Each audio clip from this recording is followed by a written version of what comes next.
Hey guys, Josh the RV Nerd here, Haylett RV of Coldwater, Michigan. Today we're going to talk about how to keep your slide seals pliable and properly conditioned. We started by talking about roof maintenance, then sidewall cleaning and upkeep. Now we're on to the seals basically.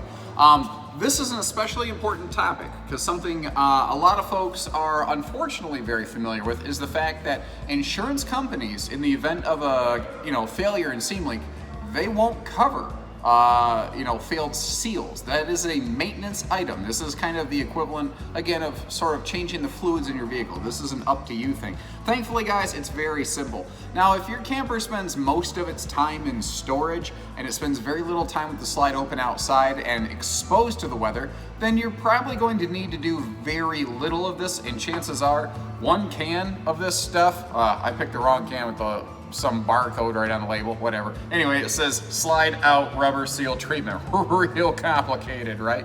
Anyway, one can of this stuff will probably last you a very long time. Even if you've got like one of these 6-slide Montanas or Pinnacles here at Haylett RV, you could probably go a long time with one of these things. Now, if you live in Florida, Arizona, etc., high sun concentration places where you got your slides out open the whole time, like my full-timer friends that buy from us here at Haylett RV, you may go through more of this, obviously. Thankfully, guys, it's very, very simple. Step one, you actually want to make sure you clean the surface of the seals because, again, you don't want to be grinding in dirt that would stick to the slide seal that would then act like sandpaper against the sidewall of your slide out.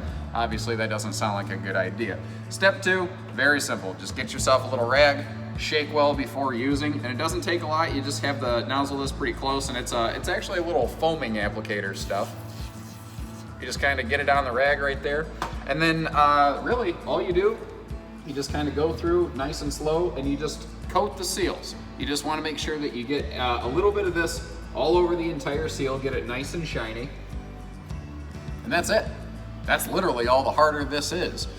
You want to let it air dry so that it has a chance to let all the oils and everything basically sink into the seals so that they stay pliable and flexible, because when they get dried out, when they get weather checked and sun cracked and brittle, that's when you have problems, because that's when they start to flake and fall apart and water can start to wick its way through there. And man, it does not take any more than a pinhole to cause a little bit of a problem there. Now, here is something that a lot of people miss. Like I started with this seal over here. This is the obvious seal, right? Because this is actually like in contact with the slide out.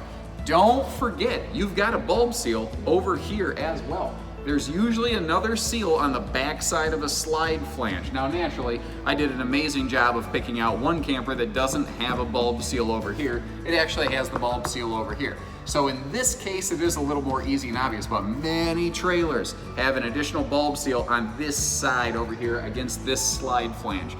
Remember, anytime you have a seal anywhere, and especially up top on the roof of these things, don't forget that. Another one that's easily missed, but you really need to maintain this one far less because it gets less weather exposure, is the wiper seal underneath the slide out. Almost any trailer with a slide today has a seal under it. That's actually what caused Fleetwood a bunch of problems many, many years ago. They were manufactured very well, and they thought we don't need to put slide seals on the bottom of the slides because rain can't get under there, but water was wicking under the floor and wicking its way inside the trailer. And then it was depositing on the floor of the camper and causing problems. Well, the slide seal on the bottom makes it so you don't have to do that. But again, it's very hard to get enough weather exposure to that thing to really fail. So again, if you'd just like to have some of this stuff sent right to your house, I'll drop you a link in the video description. And with that, take care, stay safe, have fun, and happy camping, everyone. How you doing, Brad?